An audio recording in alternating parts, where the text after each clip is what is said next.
إن الله وملائكته يصلون على النبي يا أيها الذين آمنوا صلوا عليه وسلموا تسليما.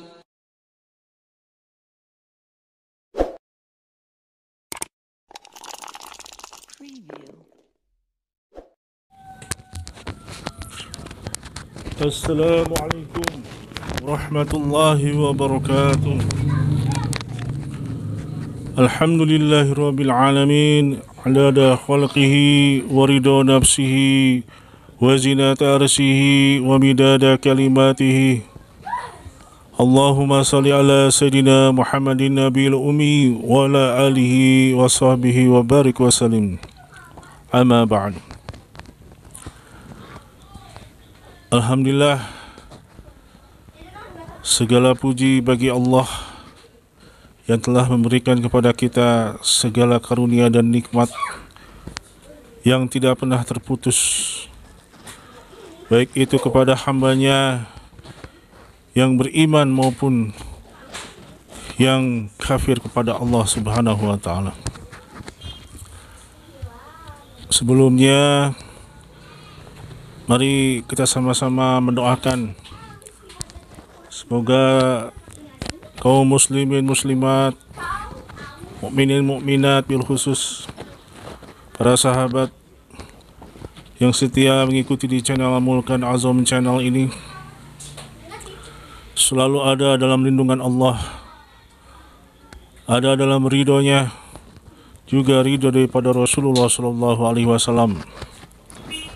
Semoga para sahabat yang saat ini sedang sakit, yang sedang ditimpa kesulitan ekonomi maupun permasalahan yang lain, dengan wasilah keutamaan para aulia Allah yang hak di setiap zaman,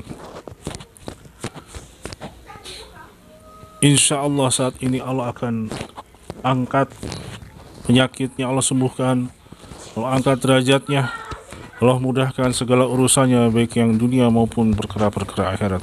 Amin ya Allah ya Rabbal Alamin. Sahabat Mulkan Azam channel, di episode saat ini insya Allah Al-Fakir akan membahas apa itu pelet dan apa itu mahabbah, ya.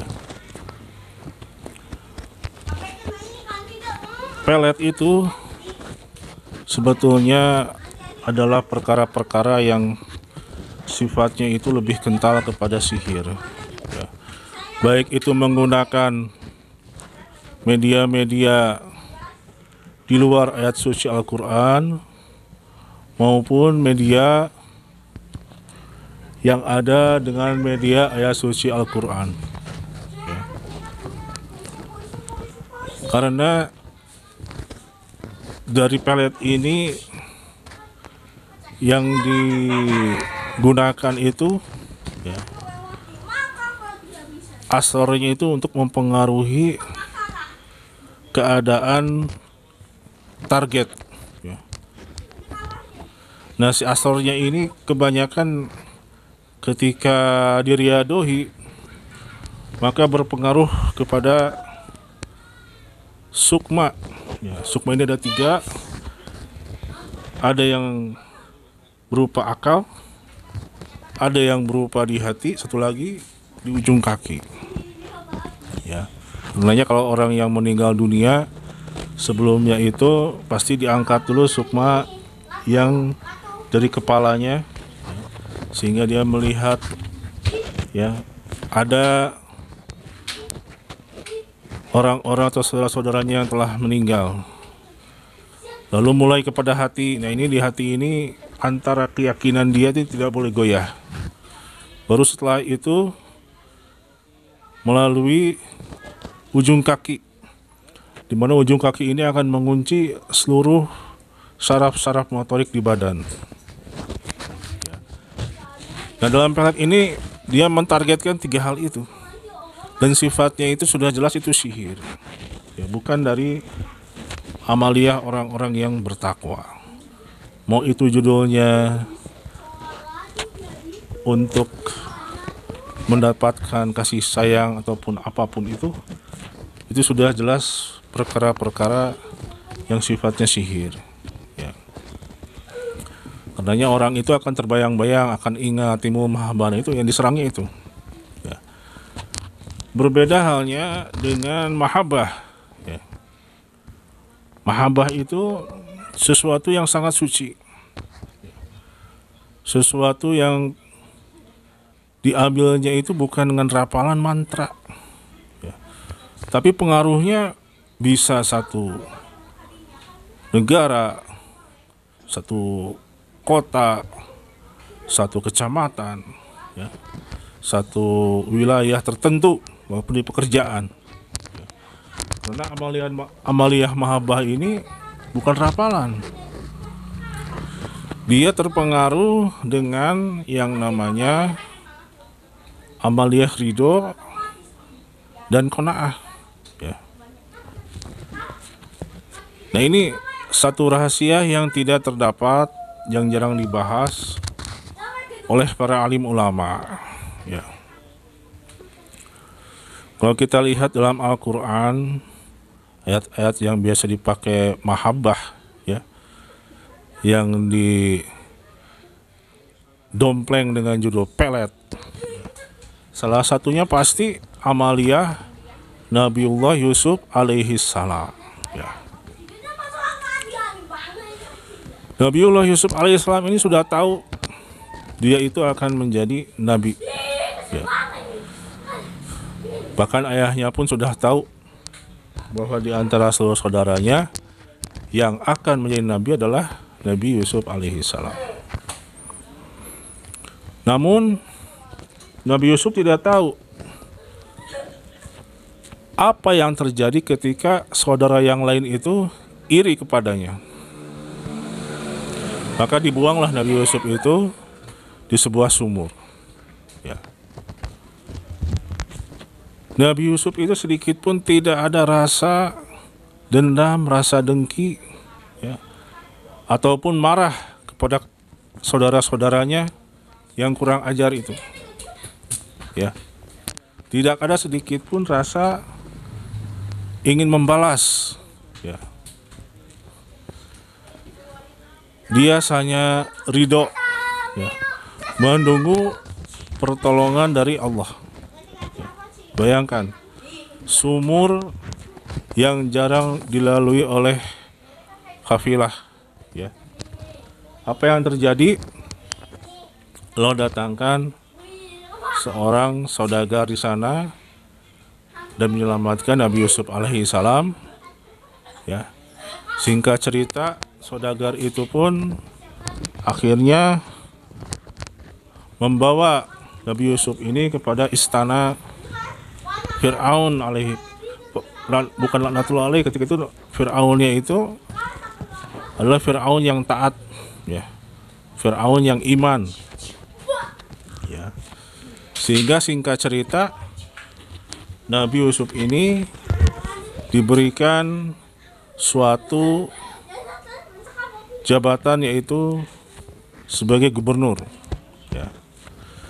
Dan Allah berikan di sana itu bukan hanya jabatan, Allah berikan kemampuan menafsirkan mimpi, ya.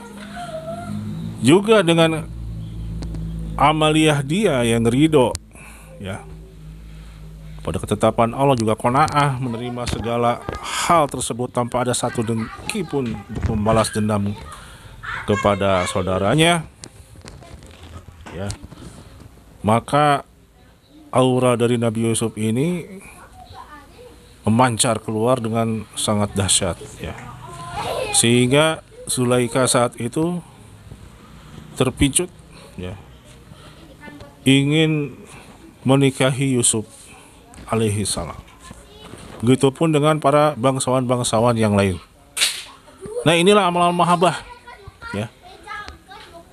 Amal mahabbah yang sesungguhnya itu ridho, juga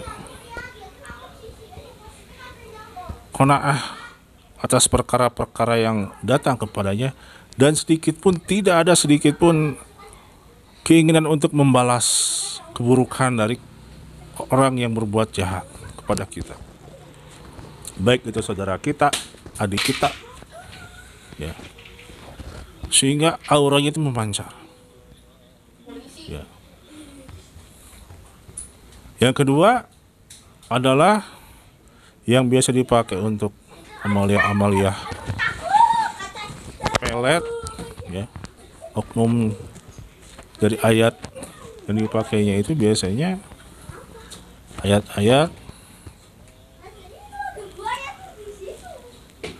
yuhibbunahum kahubillah walladzina amanu asyadda hubulillah, ya, walaqaitu alaika mahabbatan minni walitus ta'ala aini. Ternyata itu adanya di kesolehan ibunda Nabi Musa alaihi salam, ya, Umi Musa, ya. Jadi ibunda Nabi Musa ini ketika melahirkan Nabi Musa, ketika itu ada tentara-tentara dari Fir'aun laknatullah. Ini laknatullah Fir'aun yang ketika itu Fir'aun yang ingkar kepada Allah, ya. Fir'aun laknatullah ini akan memenggal, membunuh seluruh bayi yang lahir laki-laki saat itu. Karena menurut ahli nuzum bahwa bayi yang yang akan menghancurkan kerajaan Fir'aun di saat itu yaitu bayi lelaki dari Bani Israel. Nah, di sanalah Allah wahyukan kepada Umi Musa. Ibu Musa itu bukan nabi, namun karena kesolehannya Allah ilhamkan kepada kepada ibu Nabi Musa alaihissalam. Apa ilhamnya itu? Untuk menghanyutkan bayi di Sungai Nil. Coba, ibu macam apa yang melakukan hal seperti itu? Namun karena ini sudah merupakan perintah Allah, maka dihanyutkanlah dalam sebuah keranjang di Sungai Nil. Dan yang kita tahu saat itu Sungai Nil itu penuh dengan buaya, ya. Namun dengan amalan ridho dan qanaah tadi, ya, maka bayi dari Nabi Musa ini selamat, ya. Bahkan Allah tanamkan kecintaan yang mendalam dari ibunda Nabi Musa ini kepada istri Fir'aun laknatullah, ya, sehingga dibesarkan di istana Fir'aun, ya. Bahkan setelah dibesarkan disusukan kepada ibu dari Nabi Musa alaihi salam, ya. Inilah amalan-amalan yang disebut dengan mahabbah, ya. Jadi kalau mahabbah itu sebetulnya amalan-amalan hati, bukan amalan muasain suatu wirid untuk menaklukkan hati wanita, bukan seperti itu, atau dibuatin jimat sebagainya, bukan, ya. Dengan kita bermahabbah, ya, kepada Allah melalui ridho, ya, melalui qanaah, maka Allah berikan mahabbah ini kepada hamba-hamba, digerakkan gerakan hati-hati hambanya itu untuk mencintai dengan sepenuh hati kepada hamba tersebut, tanpa melakukan amalan-amalan yang sifatnya membaca rapalan dan sebagainya. Nah ini, ya. Jadi mahabbah paling tinggi itu adalah mahabbah hati, ya, mahabbah amalan hati, ya. Pada amalan baca sekian kali bukan, ya. Karena hubungannya itu yang bisa menggerakkan hati Allah subhanahu wa ta'ala. Nah, jadi seorang pun yang akan menjadi pemimpin, ya, amalan-amalan digunakannya itu menggerakkannya adalah amalan mahabbah, amalan ridho, dan amalan yang disebut dengan qanaah, ya. Itu bukan amalan-amalan yang sifatnya itu merapal, membaca mantra, ya, untuk menundukkan suatu target tertentu. Bukan seperti itu, ya. Demikian. Dalam satu hadis pun dikatakan bahwa Allah Subhanahu wa Ta'ala setiap hari mengumumkan nama-nama hambanya yang Allah cintai. Allah umumkan kepada seluruh penghuni langit, ya, para malaikat. Maka seluruh penghuni langit, para malaikat ini mencintai fulan bin fulan tersebut. Ketika para malaikat ini berziarah, ya, ke alam dunia, ke alam manusia, dan membicarakan bahwa Allah saat ini dan para malaikat sedang mencintai si fulan bin fulan, maka seluruh penghuni bumi, seluruh makhluk, tumbuh-tumbuhan, ya, binatang, termasuk juga manusia, baik dia itu bisa mendengar maupun tidak, maka hatinya itu Allah gerakan untuk mencintai fulan bin fulan tersebut. Nah, ini hebatnya amalan mahabbah. Amalan mahabbah ini amalan tasawuf, ya. Amalan tasawuf sembarangan, ya. Nah, semoga Allah Subhanahu wa Ta'ala memberikan kepada kita taufik hidayah, ya, sehingga Allah anugerahkan kita amalan-amalan yang sifatnya itu amalan-amalan hati, ya. Demikian saja sahabat Mulkan Azam Channel yang bisa saya sampaikan, ya. Mohon maaf karena banyak kesalahan dan jarang mengupload video karena kesibukan saya, ya. Juga ada beberapa waktu, ya, beberapa waktu untuk bisa di sharing, di upload, maka saya akan upload. Untuk para sahabat Mulkan Azam Channel yang niat mengamalkan, silakan. Semua yang diijazahkan, di sharing, insya Allah itu untuk umum, ya. Saya ijazahkan untuk mengamalkan. Jangan dulu langsung diijazahkan kepada yang lain. Amalkan dulu 2 tahun baru bisa diijazahkan, ya. Karena kita harus mencicipi dulu sampai sejauh apa Allah berikan kedalaman, kefahaman, menguasai apa yang diijazahkan tersebut. Setelah kita selami, dalami, ya, hayati, miliki, kuasai, nah, baru kita ijazahkan kepada yang lain, ya. Itu saja yang bisa Al-Fakir sampaikan. Insya Allah semua sahabat yang ada di Mulkan Azam Channel, setiap 5 waktu, ya, Al-Fakir selalu mendoakan yang terbaik untuk sahabat semua, terutama untuk perkara-perkara yang diridhoi oleh Allah dan Rasulnya, dunia dan akhirat, ya. Itu saja yang bisa saya sampaikan.